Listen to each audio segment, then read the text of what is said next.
Hello and welcome back. It's another Marvellous Monday, and today I'm going to be taking a look at another Marvel Legends X-Men themed set, and this is all to celebrate the 60th anniversary of the X-Men, so there's quite a lot of special releases coming this year. And this set is actually part 1 of 2 of a theme. And that theme is the cover to Uncanny X-Men 275. This is a famous cover drawn by Jim Lee, of course. And it featured a good number of the X-Men all in a standard uniform, which was the first time they'd adopted a look like this since the 60s. The characters only donned these costumes for a very brief period, but it did leave a significant impact in the minds of readers, and I think it's a really cool visual look. And as I've mentioned in a previous video, I've always quite liked the idea of these characters adopting a standard uniform, and having that in figure form is actually really fun. So without further ado, let's take a look at this packaging. Now I was a little bit surprised this is new packaging. This is in a very flimsy oblong box, and I say flimsy because the card is quite lightweight. And of course it is plastic free packaging, so there's no window displays here. All we get on the outside is photographs of the figures themselves. Now, for what it's worth, I do think this packaging is quite attractive in the main. I do like that we have the Uncanny X-Men 275 sort of silhouetted in the background there.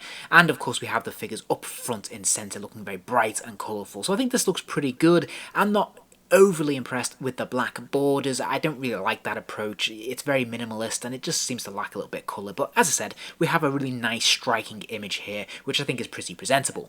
When we flip the packaging and look at the reverse, again we have another photo of the 3 figures in action, and there's not an awful lot else to say really, because this is very reminiscent of what we saw on the front of the packaging. One thing I did quite like though is the use of the side panels. This is quite a narrow space, but they have jazzed this up to be quite colourful and quite fun. I really like that they're taking the comic book image as drawn by Jim Lee of these 3 characters there and place them on the side panel. This is quite nice. Of course, if you want to stack this up with the other Marvel Legends boxes on the shelf, then this definitely has character and identity, and I really like this nod to the original source material. If we flip it and we look at the other side, we have the 3 photos of the 3 individual figures themselves. So you have a choice of what you want to put on display according to your preference.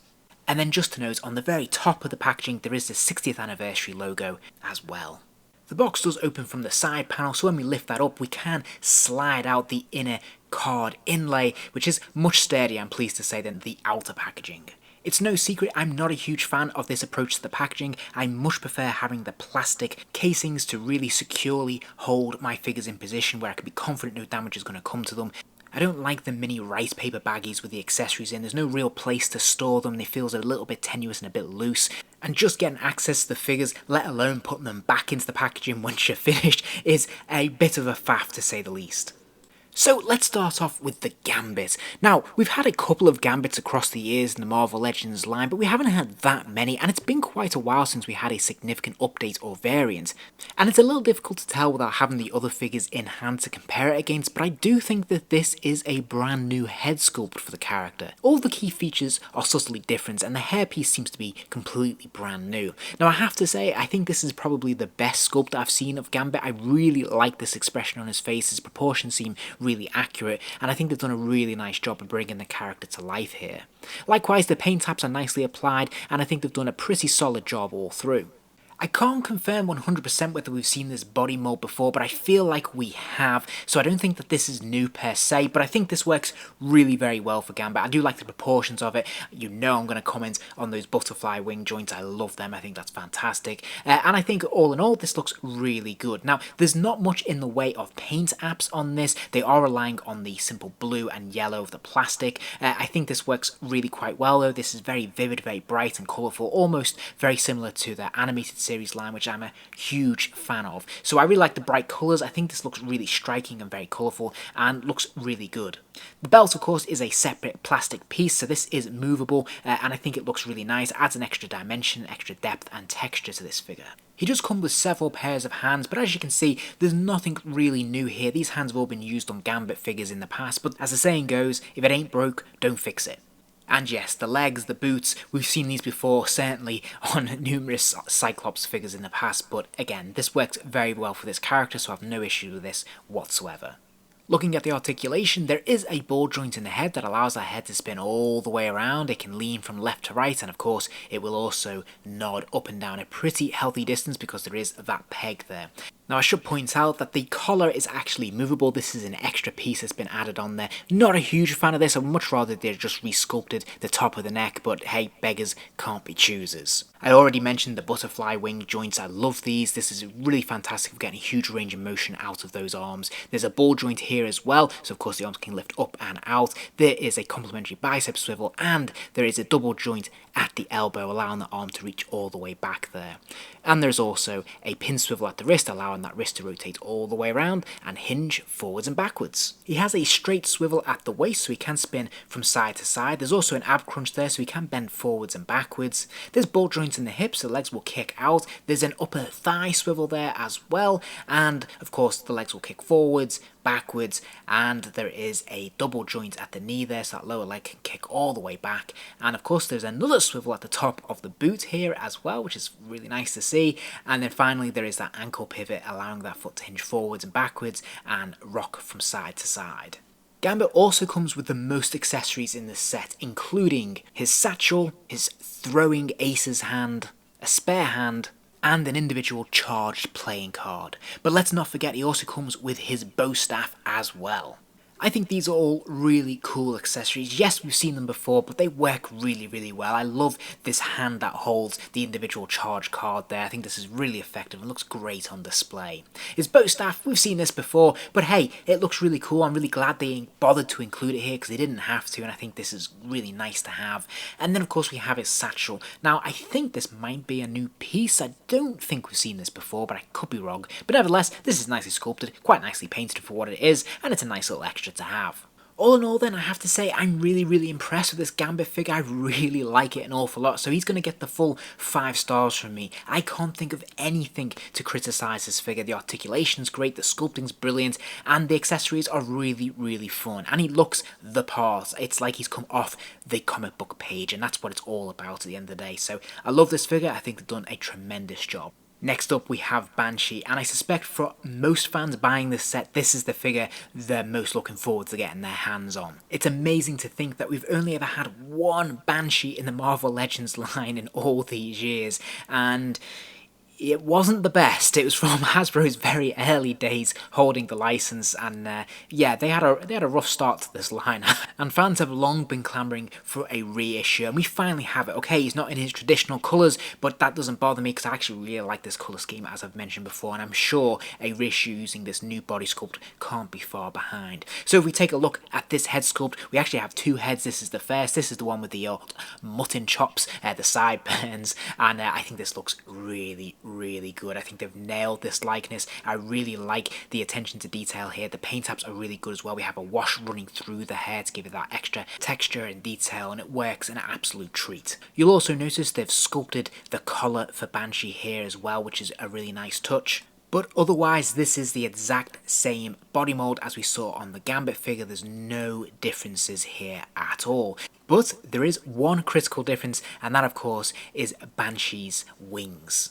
Now I have to admit, these wings look really nice when they're on display. They've definitely caught that effect, which is really cool, but I'm not a huge fan of the texture. They're made of a very coarse, almost paper-like material, and I'm not a huge fan of that. If you picked up the Siren figure from last year, then these are exactly the same and you'll know what to expect. And as you can see, the colouring does not come through to the reverse, which is really disappointing. It doesn't look very good from behind. And to make matters worse, the way they've chosen to sew this cape into these plastic parts that hook onto the various parts of the costume looks a little bit clumsy and a bit unseemly. He's also pretty light on accessories. He comes with an extra pair of open hands and this alternate screaming head without the sideburns. Once again, I think the sculpting on this head is pretty fantastic. I can't really fault it. I really like that we have the option to have 2 distinct looks, and it's really cool that one's sort of an action pose and one isn't. So I really like this. I think this works really well. Again, the same level of care has gone into the detailing and the paint apps on this, so this looks really good. The articulation is the exact same as it is with Gambit, so I'm not going to cover it again, but suffice it to say, I think this is a really solid figure. I'm only going to give it 4 stars because of some of those issues I mentioned around the cape and how it's connected to his body, but you know, if you persevere and you look at it only from the front, you can put it into some great poses like this, and I think it looks tremendously fun. I really like this colouring, I really like this character, and I'm really glad that we finally got this updated version of it. I think this works really well, and I think it's a very nice addition to the line. And the final figure in this box set is Psylocke. Just like Gambit, she's only had a handful of updates across the years, and she's certainly due a new variant. We've also been given a brand new head sculpt for Psylocke. Yes, certainly the hairpiece is new, of course, and strikingly different to what has come before, but actually the face sculpt as well is ever so subtly finer than the previous release. If we look at the lips, the eyes, and the eyebrows, for example, we can see that these features are a lot finer than previous incarnations, and her features are a lot more aquiline and fine this time around. For me, I think this is the finest sculpt we've had of the character in a very long time. I think it works really well, and the paint apps have been meticulously applied to really bring out the most out of this sculpt. I love the wash running through the hair, giving it that darker highlight there. It really helps the figure pop, give it more texture, and likewise the eyeshadow around the eyes there, the colour of the lips, it just adds a lot of texture and depth to this character. In terms of the body mold, I don't think this is the first time we've seen this, but it does take advantage of some of the new improved articulation. When we look at the arm, she has those double jointed elbows, for example, rather than the pin swivel that we're used to seeing. So this looks very good. This seems to work pretty nicely. She seems to be nicely in proportion, and as I said before, the colours are really bright and colourful and work really well. Articulation wise, she does have a ball joint in the head, so she can move her head all the way around. She can lean it left and right, of course, and she can also nod it up and down a pretty good distance as well. Now that hairpiece at the back of the head will prevent it from going all the way back there, but she can still nod it up and down a good distance. Now she has ball joints in the shoulders, sadly no butterfly wing here, but she can kick her arms up and out. There's a complementary bicep swivel, there's those lovely double joints at the elbow which are fantastic, and she has the pin swivel at the wrist there as well, so of course that wrist will rotate all the way around and hinge forwards and backwards.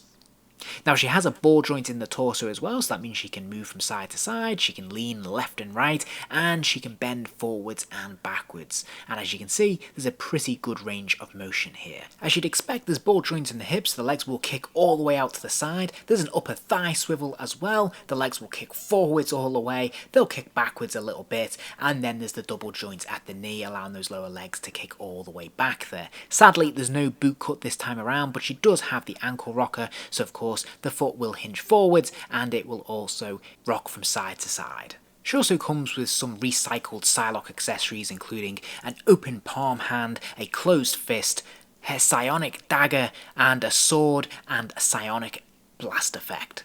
All in all, I'd probably say that Psylocke is the least exciting of this set, but I'd still say it's a really solid figure. I'm going to give her 4 stars, and there are significant improvements to this version of the figure. I really love this new head sculpt. I love the attention to detail and the colouring on that head sculpt. The accessories are really fun. She definitely benefits from the new improved articulation as well, so I think all around she's a really solid performer. Now I'm sure many of you are wondering how they scale up next to the Wolverine that was released at the end of last year in these very same colours. Well, here you can see them all together. You can see a clear height differential between these characters. They scale very nicely against each other, and I have to say, they look really great together, don't they? All in all, for me, this is a pretty solid set. I really like these figures. They feel very strong and sturdy and robust. They're bright, they're colourful, they come with really fun accessories, and they're all legitimate variants of existing figures. Some are very, very long overdue, like this Banshee. So I think this is probably the better of the 2 sets that have been released in this wave, but I have to say, this is a really strong starter out of the gate. I really like this. I'm very glad to have it in my collection, and I'm sure if you're a long-term X-Men fan, then you're going to want to pick this up too. If you enjoyed this video, please do give it a like, and remember to subscribe as there'll be plenty more videos soon.